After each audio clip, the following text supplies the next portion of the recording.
സമുദ്രത്തിൽ ഒരു ശത്രു സംഹാരിയെ ഒരുക്കി നിർത്തുകയാണ് ഇന്ത്യ. പ്രതിരോധ മേഖലയ്ക്കും സമുദ്ര സുരക്ഷയ്ക്കും കരുത്തുകൂട്ടാനായി തദ്ദേശമായി നിർമ്മിച്ച 4ാമത്തെ അരിഹന്ത് ക്ലാസ് ആണവ അന്തർവാഹിനി കമ്മീഷൻ ചെയ്യാൻ ഒരുങ്ങുകയാണ് രാജ്യം. S4 എന്നറിയപ്പെടുന്ന ഈ അന്തർവാഹിനിയെ INS അരിസുധൻ എന്ന പേരിലായിരിക്കും ഇന്ത്യൻ നാവികസേനയുടെ ഭാഗമാവുക എന്നാണ് റിപ്പോർട്ടുകൾ പറയുന്നത്. നിലവിൽ വിപുലമായ പരീക്ഷണങ്ങൾക്ക് വിധേയമായി കൊണ്ടിരിക്കുന്ന ഈ അത്യാധുനിക യുദ്ധക്കപ്പൽ 2027 ഔദ്യോഗികമായി സേനയുടെ ഭാഗമാവുക. ഈ ആണവ അന്തർവാഹിനിയുടെ പ്രത്യേകതകൾ എന്താണ്?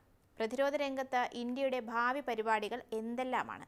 നമുക്ക് പരിശോധിക്കാം. ഞാൻ അമ്മു. വിശാഖപട്ടണത്തെ ഷിപ്പ് ബിൽഡിംഗ് സെന്ററിൽ വെച്ചായിരുന്നു ഈ അന്തർവാഹിനിയുടെ നിർമ്മാണം പൂർത്തിയാക്കിയത്. അരിഹന്ത് ക്ലാസ് പ്രോഗ്രാമിലെ അവസാനത്തെയും 4ാമത്തെയും യൂണിറ്റാണിത്. മുൻഗാമികളായ INS അരിഹന്ത്, INS അരിഘാത് എന്നിവ നിലവിൽ നാവികസേനയിൽ സേവനം അനുഷ്ഠിക്കുന്നുണ്ട്.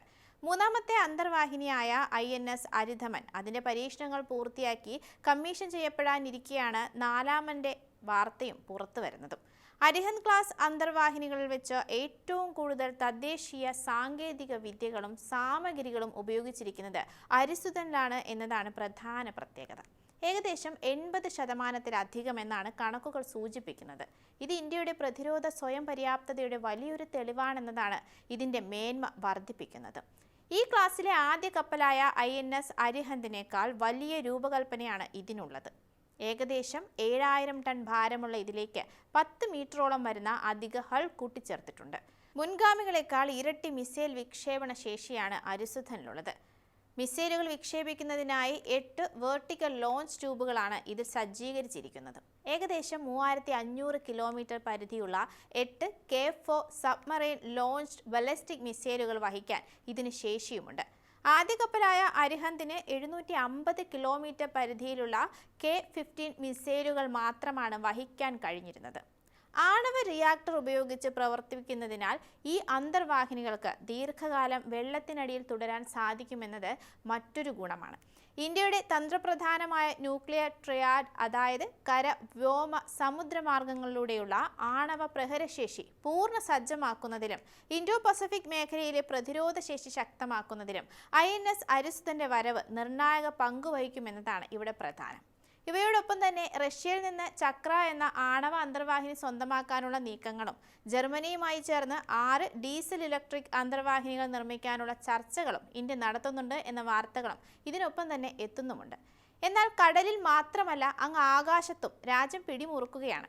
ചൈന പാകിസ്ഥാൻ അതിർത്തികളിൽ നിന്നുള്ള വെല്ലുവിളി ശക്തമാകുന്നതിന് വ്യോമസേനാ ശേഷി വൻതോതിൽ വർദ്ധിപ്പിക്കാൻ ഒരുങ്ങുകയാണ് എന്ന വാർത്തകളും ഇതിനോടകം പുറത്തു വന്നിട്ടുണ്ട്.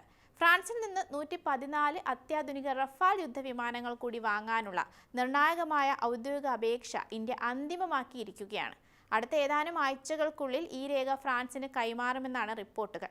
ഏകദേശം 3.25 ലക്ഷം കോടി രൂപയോളം ചെലവ് പ്രതീക്ഷിക്കുന്ന ഈ കരാർ രാജ്യത്തിന്റെ ചരിത്രത്തിലെ തന്നെ ഏറ്റവും വലിയ പ്രതിരോധ ഇടപാടുകളിൽ ഒന്നായിട്ട് മാറും.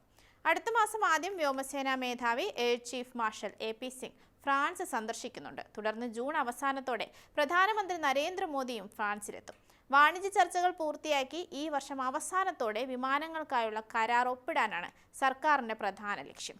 കേന്ദ്ര സർക്കാരിന്റെ ആത്മനിർഭർ ഭാരത് നയങ്ങൾക്ക് അടിവരയിടുന്നതാണ് പുതിയ കരാറിലെ വ്യവസ്ഥകൾ. വാങ്ങാൻ ഉദ്ദേശിക്കുന്ന 114 വിമാനങ്ങളിൽ 90 എണ്ണവും ഫ്രഞ്ച് കമ്പനിയായ ദസ്തോ ഏവിയേഷന്റെ സാങ്കേതിക സഹായത്തോടെ ഇന്ത്യയിൽ തന്നെയാകും നിർമ്മിക്കുക. ബാക്കിയുള്ള 24 വിമാനങ്ങൾ മാത്രമാകും ഫ്രാൻസിൽ നിന്ന് നേരിട്ടെത്തിക്കുക. ഇന്ത്യയിൽ നിർമ്മിക്കുന്ന വിമാനങ്ങളിൽ കുറഞ്ഞത് 50%-ലധികം തദ്ദേശീയമായ സാങ്കേതിക വിദ്യകളും ഘടകങ്ങളും ഉൾപ്പെടുത്തണമെന്ന കടുത്ത വ്യവസ്ഥയും ഇന്ത്യ മുന്നോട്ട് വെച്ചിട്ടുണ്ട്.